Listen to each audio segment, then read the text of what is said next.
तीखी ना नजर कोई डाले, तीखी ना नजर कोई डाले, हम लोग हैं रज़ा वाले। उजाले अपनी यादों के हमारे साथ रहने दो, न जाने किस गली में जिंदगी की शाम हो जाए। अजीज़ाने मिल्लत इस्लामिया, दौरे हाजिर में हम अपने हालात से बहुत अच्छी तरह बाखबर हैं।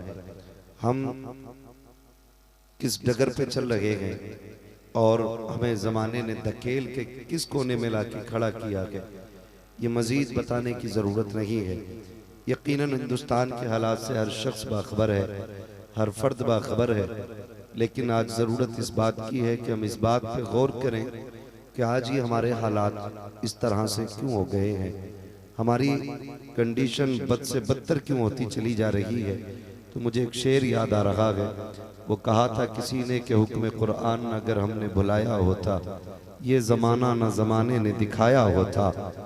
मज़ीज़ाने मिल्लत इस्लामिया, हमने अल्लाह और उसके रसूल के फरमान को पसे पुश्त डाल दिया है, इसी वजह से आज हम जलील होते जा रहे हैं। यही वजह है आज हमारे मकाम पे नाकाम और निकम्मे नज़र आ रहे हैं। याद रखिएगा, अगर हमें आगे बढ़ना है तो हमें मदीने वाले मुस्तफ़ा के किरदार को अपनाना पड़ेगा। फुल एंड फाइनल हमें अल्लाह और उसके रसूल के फरमान को अपनी जिंदगी के अलावा कोई तावीज़, कोई डोरी तुम्हारी तकदीर नहीं बदल सकती है। अगर तकदीर बदल सकता है तो मुस्तफ़ा का निज़ाम बदल सकता है, हुजूर का निज़ाम बदल सकता है। यही मकसद जलसों का भी होता है। कई बार बैठ के होता, चलो भाई मौज आ गई, भाई मज़ा आ गया, बड़ी अच्छी आवाज़ थी, बड़ा अच्छा लहजा था। तकरीर में भी क्या हुआ यार, कुर्सी तोड़ गया मौलवी, बड़ी ताकतवर उसने तकरीर की है। कोई फायदा नहीं इस तरह की बातों से। बस इतनी बातें कर लेना। अगर सुबह तुमसे कोई पूछे रात कहाँ गए थे, जलसे में थे, क्या मिला, तो कम से कम इतनी तब्दीली तो आनी चाहिए, तुम इतना कह सको कि जलसे में जाने से पहले गाने सुनते थे, जब से जलसे से आए हैं मुस्तफ़ा की नातों के तराने सुन लगे। कम से कम इतनी तब्दीली तो आ जानी चाहिए, इतनी चेंजिंग जरूर आ जानी चाहिए।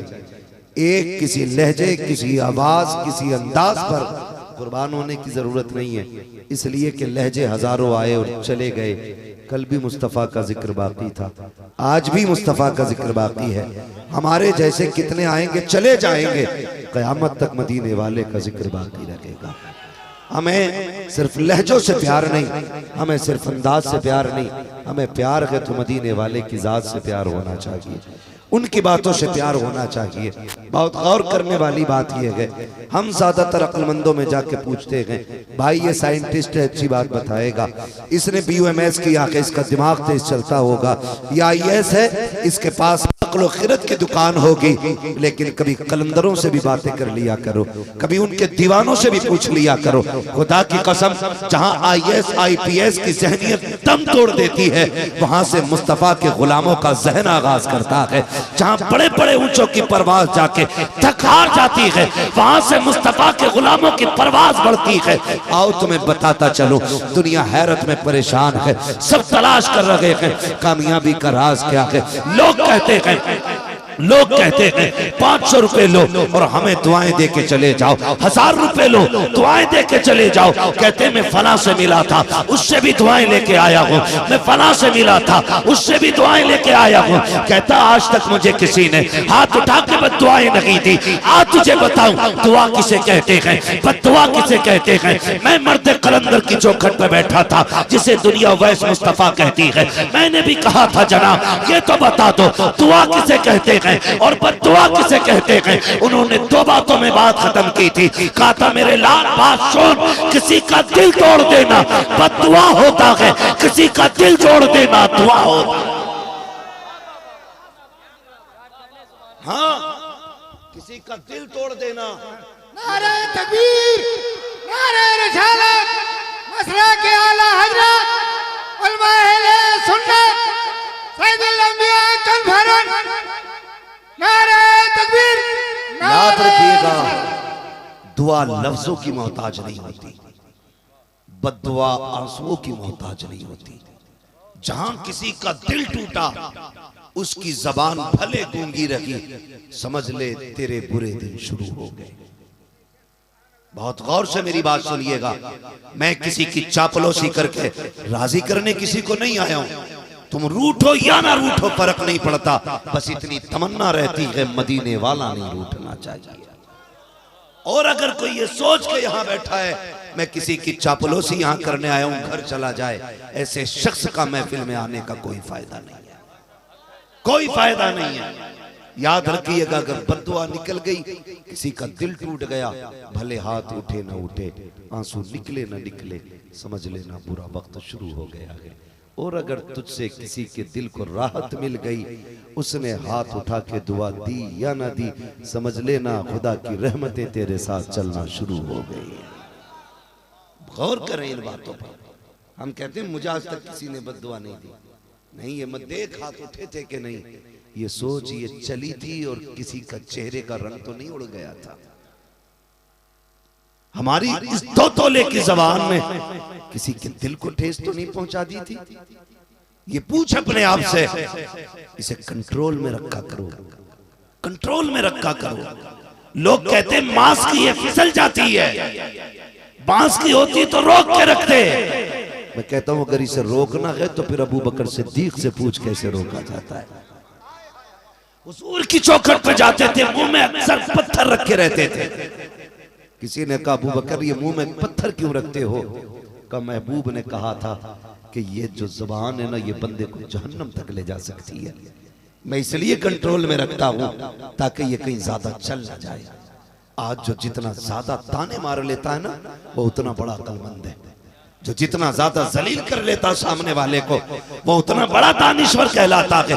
लोग कहते हैं कि इसकी जहानत का जवाब नहीं, इतना अक्लमंद है, बड़े अच्छे अच्छे इसके सामने चुप खड़े रहते हैं, इसकी जबान चलती है तो बड़े बड़ों के मुंह पे ताले लग जाते हैं। खबरदार, ऐसे लोग जो दूसरों की जबान बंद कर देते हैं, वो काबिल नहीं होते हैं, वो होशियार नहीं होते हैं, वो खैर मनाए, ऐसा ना हो उधर झटका लगे, उधर जहन्नम का गड़ा कब्र बना दी। होश में रहना सीखो, होश में रहना सीखो। किसी का दिल नहीं टूटना चाहिए, दिल नहीं टूटना चाहिए। वो पूछा था ना किसी ने कि सबसे बड़ा कौन होता है, तो किसी ने कहा कि बड़ा वो है जिसके सामने सारे छोटे नजर आए। लेकिन एक मर्द कलंदर ने वही कहा था, बड़ा वो नहीं जिसके सामने दुनिया छोटी लगे, बड़ा वो होता है जिसकी चौखट पे कोई अपने आप को छोटा ना समझे। बड़ा वो होता है जिसके सामने कोई अपने आप को छोटा ना समझे। तुम्हारी महफिल में कोई छोटा तो नहीं था, किसी को तुमने हकीर तो नहीं समझा था, किसी के बटन खुले हुए देख करके आपने उसके कद का अंदाजा तो नहीं लगाया था, किसी के कपड़ों पे मिट्टी के दाग देख के कहीं उसके बैठने की जगह का तयन तो नहीं किया था, कहीं किसी के मैले लिबास को देखने के बाद तुमने उसे जूतियों में बैठने तो नहीं कहा था। तुम नहीं जानते हो कई बार मैले लिबास में अल्लाह के महबूब बंदे रहा करते हैं, तुम्हें क्या पता है? ऐसा नहीं होता है, हम जानते हैं। जब कभी वलीमों की दावत होती है, अकीकों की दावत होती है, एक तरफ स्टैंडर्ड तरीके से मेज लगी होती है और टेबल लगे होते हैं, शानदार तरीके से लोग इस्तकबाल के लिए खड़े होते हैं, उन्हीं में कोई मजदूर चला आता है, लोग ये नहीं देखते कर क्या रखे हैं, वो बड़ी तेजी से खाने की तरफ बढ़ता है, कोई बाजू पकड़ के कहता किधर जा रहा है, तेरा इंतजाम उधर है, नीचे बैठ के खा, दिखता नहीं आप वीआईपी लोग बैठ के खाएंगे, तुझे नहीं पता कि ये अच्छे लोगों के लिए बना है, ये तू कौन होता है ये फैसला करने वाला, अच्छा कौन है घटिया कौन है, तू कौन होता है ये फैसला करने वाला, बड़ा कौन है छोटा कौन है, जिसकी तू ने कलाई थामी है, इसके कपड़े देख करके फैसला कर रहा है कि ये छोटा है कि बड़ा, पता क्यों रोका गया? का इसके हाथ भी मैले हैं, इसके कपड़ों पे मिट्टी के दाग लगे हैं, का यहाँ कौन बैठेगा? का यहाँ वो आएंगे जिनके बदन पे कीमती लिबास होगा, शानदार बूट और सूट होगा। मैंने कहा नादान है तू, जिसकी मिट्टी देख के नफरत कर रहा है। अरे इसे सर पे बैठा, ये हलाल के धब्बे लगा के आया है, हराम के धब्बे लगा के नहीं आया। हाँ, हमारी कौम उन्हें इज्जत देती है, उन्हें इज्जत देती है हमारी कौम। जिनके दामन पे हराम के दाग तो होते हैं उन्हें इज्जत नहीं देती, जिनके कपड़ों पे हलाल के पसीने के दाग होते हैं। यूं ही जन्नत नहीं मिलनी है, मुस्तफ़ा का किरदार अपनाने की कोशिश करें, किसी को जलील न करना। खास करके बेटों से गुजारिश करूंगा, अपने बाप को जलील न करना। हम कब जलील करते मालूम? जब चंद टकों की औकात बेटों की हो जाती है ना, इधर उधर की दलाली करके लाख 1.5 लाख जेब में आ जाते हैं, फिर कहते हैं तुमने क्या इकट्ठा किया था? हमारी जिंदगी देखो, साल में 10 लाख बैंक बैलेंस हो गया है, साल में 8 लाख हो गया है, तुमने पूरी जिंदगी में हमें क्या दिया है? नादान तू उनसे बात कर रहा है जिनकी एक रात की कीमत तेरी पूरी जिंदगी नहीं हो सकती है, जिनकी एक नींद की कीमत तेरी पूरी जिंदगी नहीं हो सकती है। उस बाप को जलील करने पे लगा है, उसके आगे मीटर लगा के कहता है तूने क्या कमाया है? जानता है इसने क्या कमाया है? इसके कारनामे पूछना चाहता है तो कान खोल के सुन, पूछ कभी पड़ोसी से मेरे बाप ने जिंदगी में क्या किया है, वो बताएगा। जब तू दुनिया में आया डॉक्टरों ने ये कह दिया था कि इस बच्चे के दिल में छेद है, ये बचने वाला नहीं है। उस वक्त तेरे बाप की हालत ये थी, दुनिया सर्दी के मौसम में कंबल लपेट के सोया करती थी, लेकिन ये सर्दी में तुझे बगल में छुपा करके कभी इस डॉक्टर के पास, कभी उस डॉक्टर के पास, कभी इस तबीब के पास, कभी उस हकीम के पास, कभी इस दरगाह जाता था, कभी उस मजार जाता था, कभी इस पीर के पास था, कभी उस पीर के पास था, और सबसे कहता था मेरे बेटे की जिंदगी बचा दो, मेरे बेटे की जिंदगी बचा दो। तुझे क्या पता है इसने तुझे क्या दिया है? जानता है जब डॉक्टरों ने ये कह दिया था कि बचने वाला नहीं है, तब बाप ने ये कहा था डॉक्टर मेरा दिल निकाल ले ताकि मेरे बेटे का दिल बाकी रह सके। अपनी जिंदगी देके तेरे बाप ने तुझे जिंदगी की सौगात अता की।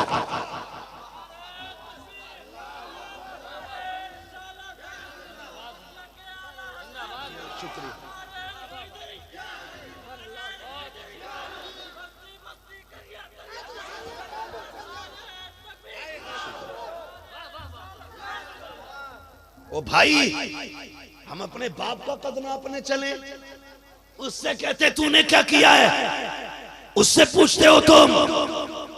कई बार ना तो बच्चे ये भी कह देते, नौजवानों मेरी बात बहुत गौर से सुनना, ये जुमले हमें जहन्नम तक लेके जाएंगे, जहन्नम तक लेके जाएंगे।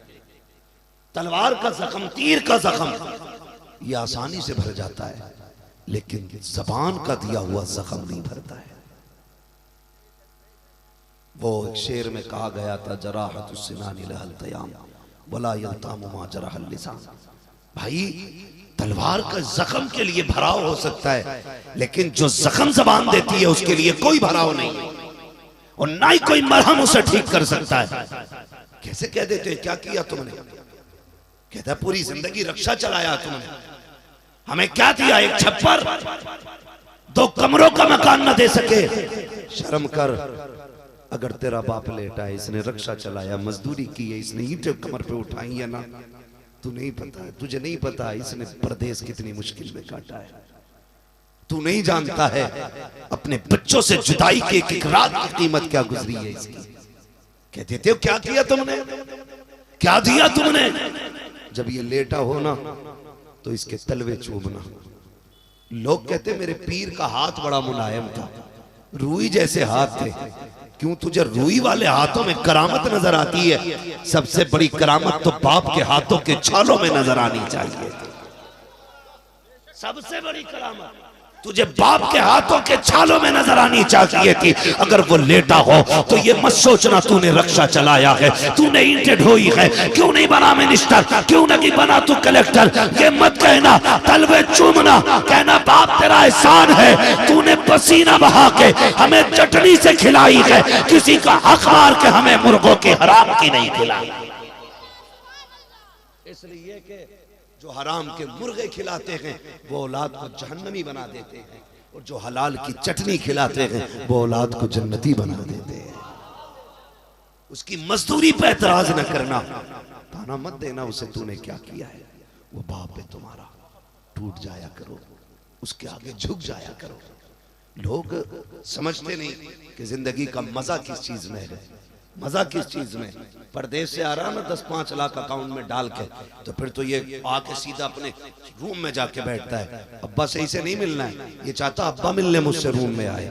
ये नहीं चाहता कि बाप के पास में जाके सलाम करूं, डायरेक्ट ऐसे जाके बैठता है जैसे इसने बाप को पाला है। तुझे नहीं पता है सुकून कैसे मिलता है, ये लकू टको की औकात क्या है दौलत की, बड़े बड़ों की मिट्टी में मिला दी अल्लाह ने। अगर यकीन ना आता हो कब्रिस्तान जाके देख लो, टूटी हुई कब्रें, फेंके हुए कफन, गली हुई हड्डियां, गिरे हुए कब्रों के निशानात, ये तुम्हें बताएंगे इनके पास भी दौलतें थी, इनके नाम के भी सिक्के चलते थे, लेकिन मिट्टी के नीचे क्या है, लोग कब्रों के निशानात भूल गए हैं। इस पे ना इतराना, खुदा की कसम मैं तुम्हें बताना ये चाहता हूँ, ऐसे सुकून नहीं मिलता है, पैसे की कसरत आराम नहीं देती है। अगर आराम चाहते हो अपने बाप के पास बड़ा बन के ना जा, छोटा बन के चला जा।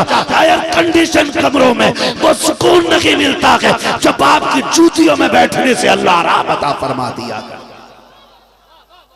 हाँ, कयामत बर्पा होती है जब बाप नहीं होता है, मुश्किल होती है जिंदगी जब बाप नहीं होता है। हमें क्या पता, हमने तो होश संभाला तो बाप था, जवान हुए तो बाप था, शादी हो गई बाप था, बुढ़ापे को आगे बाप था। हमें क्या एहसास है?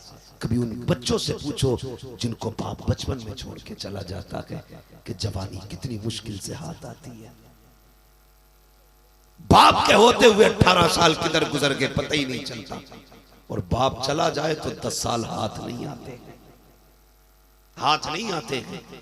बाप इतनी बड़ी दौलत है, इतनी बड़ी दौलत है, खुदा की कसम वो जिंदगी लौटा के औलाद पालता है, जिंदगी लौटा के औलाद पालता है। एयरपोर्ट पे खड़ा था, मैंने देखा वो जुदाई का मंजर, कोई परदेश जा रहा था, एयरपोर्ट पे मैंने अपनी आंखों से देखा, बच्ची बार बार बाप से जुदा की जा रही थी, फिर दौड़ के लिपट जाती थी जाकर के। खुदा की कसम ऐसा लग रहा था अगर जनाजा किसी को देखना है तो परदेश जाते हुए बाप को आकर के एयरपोर्ट पे देखे। जनाजे की रुखसती पे जैसे लोग रोया करते हैं, वैसे बाप की रुखसती पे परदेश जाते वक्त औलाद रोया करती है। पूछते हो क्या किया बाप ने? अरे पूरी जिंदगी लगा देता है औलाद पे, पूरी जिंदगी। हमने क्या दिया बदले में?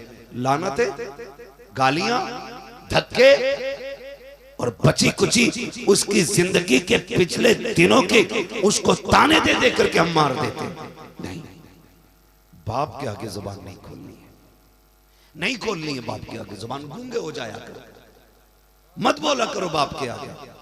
खुदा की कसम तुम सोने में भी तोल दो ना अपने बाप को, फिर भी उसके रत जगू की कीमत नहीं दे सकते हो, नहीं दे सकते रत जगू की कीमत। बड़ा एहसान होता है एक बाप का, बहुत बड़ा एहसान होता है। तो जवान करता और औलाद कहती तुमने मेरे लिए क्या किया? माँ कुछ कह देती है तो डांट के कहते हो मुंह बंद रखा कर, तेरी आवाज मुझे बुरी लगती है। होश के नाखून ले होश के, खुदा की रहमत को तू बुरी आवाज कहता है। जिस दिन ये सफेद कफन में लिपट के चले गए ना, तेरे कान तरस जाएंगे, तुझे इतनी मीठी आवाज नहीं मिलेगी, नहीं मिल सकती इतनी मीठी आवाज। माँ नहीं बोलती है, माँ के लहजे में जिब्रील बोला करता है। सिर्फ माँ नहीं बोलती है, माँ बोलती है, ऐसा लगता है जैसे जन्नत से किसी के गुनगुनाने के तरानों की सदाएं आ रही है। तू कहता मुझे मजा नहीं आता, तेरी आवाज से नफरत है, जबान को ताला लगा। जिस आवाज को तू नफरत कह रहा है ये नकारा खुदा होती है। अगर ये बोलती है खुदा की रहमतें आती हैं, अगर ये मुस्कुराती है ऐसा लगता जन्नत की खिड़कियां खुल गई हो। अगर ये आंचल फैला देती है खुदा की कसम ऐसा लगता है कोई दुपट्टा नहीं, कोई कपड़ा नहीं, खुदा की रहमत का शामियाना हमारे सर पे आ गया। इनको कहते हो बंद रखा कर मुंह को। सच्ची बात करें और गौर से सुने मेरी बात। आज ना हम बीवी के लिए माँ बाप छोड़ देते, किसके लिए? डर के बोल रहे हो? जो शोहर में बीवियों के वो बोले, जो गुलाम है वो कतई ना बोले। आज बीवियों के लिए लोग माँ बाप छोड़ देते। वो कह देती है इसका मुंह अच्छा नहीं लग रहा है, इसकी खांसी अच्छी नहीं लग रही है, अजी जीने में मौज नहीं आ रही है, इनको अलग करो, अलग मकान में रहना है, इसकी खांसी की वजह से मुझे बेकरारी सी रहती है। कहता मैडम आपको परेशानी नहीं होने देंगे, बाप को भले कचड़े के ढेर में फेंक दे। ऐसी औरत जो तुमसे तुम्हारे माँ बाप को दूर करे, उस औरत को छोड़ा जा सकता है। लेकिन माँ बाप को नहीं छोड़ा जा सकता है। इसलिए कि जैसे कायनात में खुदा सिर्फ एक है ना, उसी तरह पैदा करने वाला बाप भी सिर्फ एक होता है। जिस तरह कायनात में खुदा एक है, उसी तरह अपने जिस्म से जन्म देने वाली माँ भी एक होती है। याद रखिएगा, बीवियां 1000 मिल सकती है, माँ बाप दोबारा नहीं मिल सकते। हाँ, मैं आपसे कहना यह चाहता हूं, किसी के कहने पे माँ बाप ना छोड़ो। बीवी को आए हुए कितने दिन हुए? जुम्मा 8 दिन। माँ बाप ने तुझे कितने सालों से पाला है, भूल गए? तुम्हें याद नहीं रहा तो याद दिला दूं।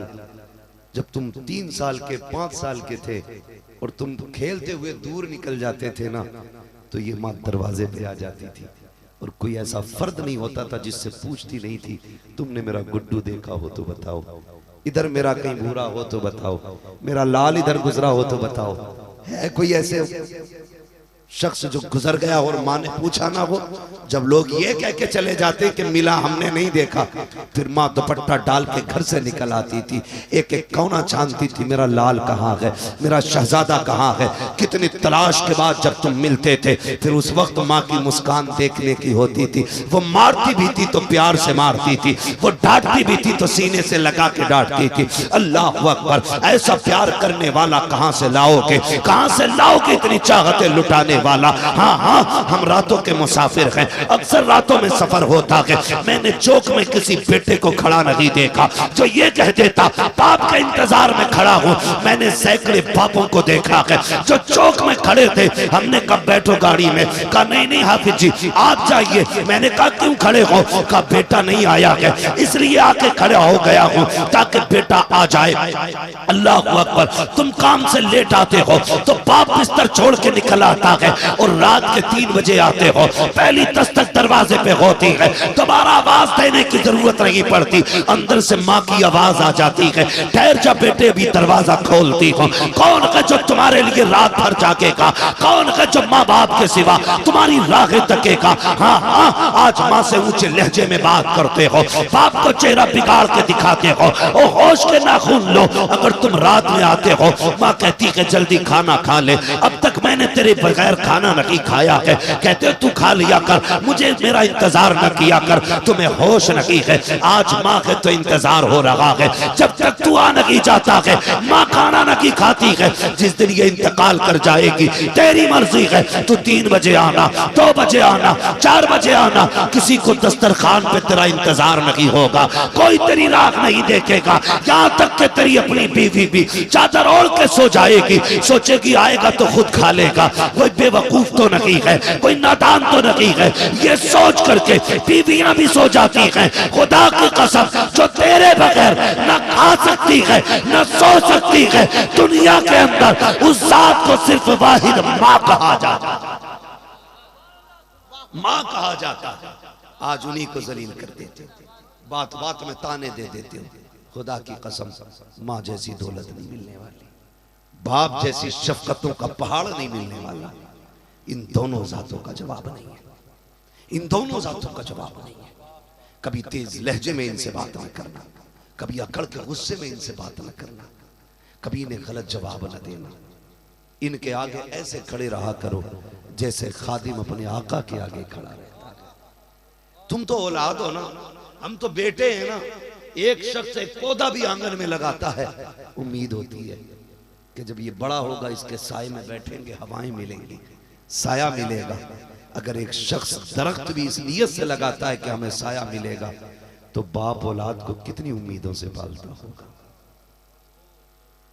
कितनी आरज़ुओं से पालता होगा, कितने ख्वाब सजाए होंगे उसने बेटे के साथ। वो ये कहता नहीं होगा ये जवान होगा तो मेरी बुढ़ापे की लाठी बनेगा, ये मेरी कमजोरी के दौर में मेरी मजबूती और पावर बनेगा। ये नहीं सोचा होगा बाप ने? हाँ, सोचता है हर बाप, लेकिन हमने नहीं सोचा कि इसने हमें अपने सहारे के लिए पाला है। लोग कहते हैं अब्बा लालच करता है तुमसे, तो क्या गलत करता अगर लालच भी करता है बाप? तो क्या गलत करता है वो अगर तुमसे कोई भलाई की उम्मीद भी रखता है? तो यार 4 दिन कुत्ते को रोटी खिला दो, तो वो मालिक के सामने किसी को भौंकने नहीं देता। तुझे तो बचपन से उंगली पकड़ के चलना सिखाया है बाप ने। जब तेरे मुंह में दांत नहीं थे तो अपने मुंह से चबा के खिलाया है बाप ने। आज कहता है लालच हो गया है। हाँ, इनका हक बनता है ये तुझसे लालच करें, इनका हक है ये तेरे साथ अपने मतलब की बात करें, इसलिए कि जब तू कुछ नहीं था उस वक्त तेरे लिए ये सब कुछ था। आज अगर ये कुछ नहीं रहे हैं तो तुझे सब कुछ बनना पड़ेगा इनके लिए। बड़ी दौलत होते माँ बाप। अल्लाह से दुआएं मांगा करो, मालिक हमारे माँ बाप को सलामत रखा। आमीन कह दे। बुरी लग रही है ना बातें, क्योंकि अक्सर 90% मुआशरा हमारा इस बीमारी का मरीज है, इसी बीमारी में मुब्तला है 90% मुआशरा। हालात देखे, दुआएं मांगा करो अल्लाह से, किसी की मां ना जाए। तुम नहीं जानते माएँ चली जाती है तो जिंदगी कितनी अकेली होती है, कितनी तन्हा तन्हा हो जाती है जिंदगी, कितनी उदास हो जाती है जिंदगी।